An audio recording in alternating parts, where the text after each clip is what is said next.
ప్రియమైన జేహోజీర్లోని spiritual creative members అందరికీ నా హృదయపూర్వక వందనాలండి.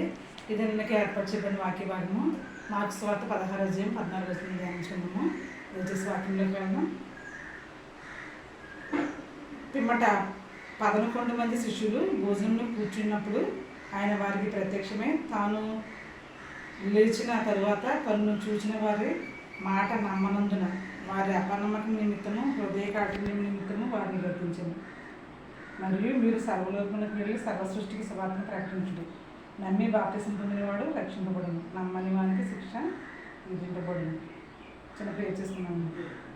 స్తోత్రం స్తోత్రం స్తోత్రం. పరిశుద్ధులు పరిశుద్ధులు పరిశుద్ధులు సర్వలోకమును సృష్టించగలిగితే న్యాయంతో పరిపాలించు కొన్ని అనుభవించిన మారేసా మీ గమ్మైన పాపములకు లిఖించడం సర్వశక్తిగా దేవుడిని మీరు ఉన్నారండి. ఆయన వాక్యం నుంచి ప్రతి ఒక్కరి నూరంలో దీవించి ఆస్వాదించి మీరే మైండ్ పొందుకుంటారని మా కొరకు నా కొరకు సిలువలో ప్రాణం పెట్టి తిరిగి వచ్చిన ఏసే పరిశుద్ధ మిక్కిలి వినయంతో బ్రతిమలా విడుకుంటున్నాను తండ్రి. ప్రభుని ప్రియమైన సహోదరి సహోదరులారా, ఇక్కడ ఈశ్వరుడు గారు చెప్తున్నారండి. ఆయన సమాధిలో ఉన్నప్పుడు అక్కడ దేవదూతలు పేతులుగా శిష్యులందరూ మరియమ్మ గారి తర్వాత శిష్యులందరూ అక్కడ వెళ్ళి చూసినప్పుడు దేవదూతలు చెప్పారండి, ఆయన లేదు మీతో చెప్పినట్టుగానే లేచి ఉన్నాడు, ఆయన గలలోకి వెళ్ళాడు అని చెప్పినప్పుడు వాళ్ళు కొంతమంది నమ్మలేకుండా అపనమ్మకంతో ఉన్నారండి. అప్పుడు వారి యొక్క అపనమ్మకాన్ని ఆయన నివృత్తి చేయడానికి ఈశ్వరుడు గారు వారి 11 మంది శిష్యులు కూడా ఒక చోట గ్యాదర్ అయి ఉన్నప్పుడు ఆయన వాళ్ళ దగ్గరికి వెళ్ళారండి. వెళ్ళి ఆయన వారితో ఈ విధంగా చెప్తున్నారండి. వారితో కలిసి మీరు ఇంత అపనమ్మకాన్ని కలిగి ఉన్నారు, ఇంత అపనమ్మకాన్ని కలిగి ఉన్నారని వారిని గద్దించారండి. గద్దించిన తర్వాత వారికి ఒక గ్రేట్ కమిషన్ అనేది వాళ్ళకి అక్కడ చెప్పడం జరిగింది. మీరు సర్వలోకానికి వెళ్ళి సర్వ సృష్టికి సువార్తను ప్రకటించండి. నమ్మి బాప్తిసం పొందినవాడు రక్షింపబడును, నమ్మని వానికి శిక్ష విధింపబడనని ఆయన అక్కడ చెప్పడం జరిగిందండి. తర్వాత ఆ యొక్క శిష్యులకి ఆయన అధికారం ఇవ్వడం జరిగిందండి. మీరు భాషలతో మాట్లాడతారు, తర్వాత మీరు సూచక్రియలు చేస్తారో, మీరు ఎవరి మీద అయితే చేతుల నుంచి ప్రార్థన చేస్తారో వారికి స్వస్థత అనేది కలుగుతుంది అని ఆయన చెప్పడం జరిగిందండి. అంటే శిష్యులకి ఆయన అధికారాన్ని ఇచ్చారండి. అందుకే నా ప్రియమైన సముద్రారా, ఇక్కడ ఏంటంటే వినుట వలన విశ్వాసం అనేది కలుగుతుందని ఇక్కడ ఈశ్వరుడు గారు ఖండితంగా చెప్తున్నారండి. తర్వాత ఆయన తిరిగి లేచిన తర్వాత ఆయన అనేక మందికి తను కనపరుచుకున్నారు. అయితే కొంతమంది శిష్యులు విధులకు భయపడి కావచ్చు, కానీ వాళ్ళు ఏం చేస్తారంటే కొంచెం అపనమ్మకంతో ఉన్నప్పుడు ఈశ్వరుడు గారు వాళ్ళ దగ్గరికి వెళ్ళి వాళ్ళని గద్దించి ఆయన తను కనపరుచుకొని వారి మీదకి పరిశుద్ధాత్మ శక్తిని ఆయన వాళ్ళ మీదకి ఊదినారండి.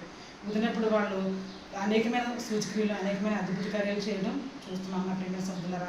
వారు పదే మనం చెప్పుకుంటున్నాం, వారు ప్రపంచం నలుమూలలో కూడా వెళ్ళి దేవుని యొక్క సువార్తను ప్రకటించారండి.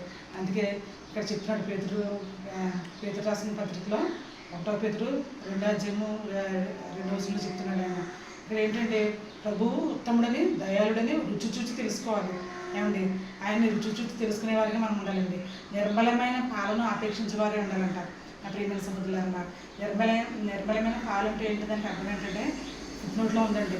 ఏమంటే ఆత్మ సంబంధమైన పాలు అంటే ఇక్కడ దేవుని యొక్క వాక్యమే ఉంది. అంటే మనం ఇప్పుడు కూడా ఆ యొక్క కపటత్వం అక్కడ ఉందండి. పేతురు రాసిన పత్రిక 2వ వచనంలో కపటత్వము, సమస్త దూషణ, అసూయ ఇలాంటి భయంకరమైన పరిస్థితులన్నీ మనం విడిచిపెట్టాలండి. విడిచిపెట్టి కేవలం దేవుని యొక్క వాక్యాన్ని పట్టుకోవాలి. దేవుని యొక్క వాక్యాన్ని పట్టుకుని దేవుని యొక్క వాక్యాన్ని మనం వినడం మట్టుగా కాకుండా అనేక మనకు చాటి చెప్పేవారు మనం ఉండాలండి. అందుకే ఈశ్వరుడు గారు చెప్తున్నారు, నేను సమస్తము కూడా కంప్లీట్ చేశాను కదా.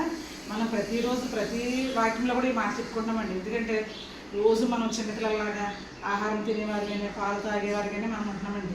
ఎవరికి కూడా ఈ యొక్క వాక్యాన్ని మనం ఎవరికి చెప్పలేని భయంకరమైన దేని స్థితిలో మనం ఉంటున్నాం నా ప్రేమ సభ్యులరా. ఆ విధంగా ఉండకుండా మనం దేవుని యొక్క వాక్యాలను మనం అనేక మంది తెలియజేసే వారికి ఉండాలండి నా ప్రేమ సభ్యులరా. అది ఇక్కడ చూడండి, ఆయన చెప్తున్నాడు సమస్తము సమాప్తమైందని చెప్పిన తర్వాత తండ్రి తనకు ఏదైతే ఆజ్ఞాపించాడో అదంతా పూర్తిగా ఆయన నెరవేర్చాడండి. నెరవేర్చిన తర్వాత శిష్యులైన వారికి ప్రజెంట్ ఇప్పుడు మనకి ఈ యొక్క గ్రేట్ కమిషన్ అనేది ఆయన ఇచ్చున్నారండి. ఇచ్చినప్పుడు మనం ఏం చేయాలంటే సమస్త దుష్టత్వాన్ని మనం విడిచిపెట్టేసి దేవుడి కొరకు మనం జీవించేవారుగా ఉండాలండి. మన దైనందిన జీవితాల్లో చిన్న ఉద్యోగాలు మనం చేసుకుంటూ కూడా మనం ఏం చేయాలంటే దేవుని యొక్క సేవను మనం చేసేవారికి ఉండాలండి. ఆయన యొక్క నామాన్ని అనేక మంది ప్రకటన చేసేవారికి ఉండాలి. ఎందుకంటే ఈ రోజుల్లో వాక్యం అనేది కరువైపోయి భయంకరమైన పరిస్థితులు ఇంకా మనం దగ్గర పడిపోతున్నామండి.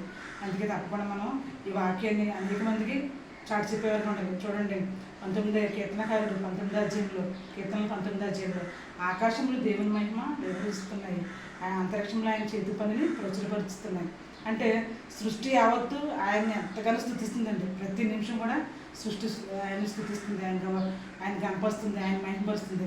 కానీ మనకు ఆయురారోగ్యాలు, ఈ సుఖ సంతోషాలు, కుటుంబాన్ని, సమస్త జీవితాన్ని మనకు ఆయన ఇచ్చినప్పుడు ఈ యొక్క ప్రపంచం అనేది, ఈ యొక్క భూలోకం అనేది ఒక బంగారు పళ్ళెం వల్లే మనకి ఆయన అమర్చించారండి.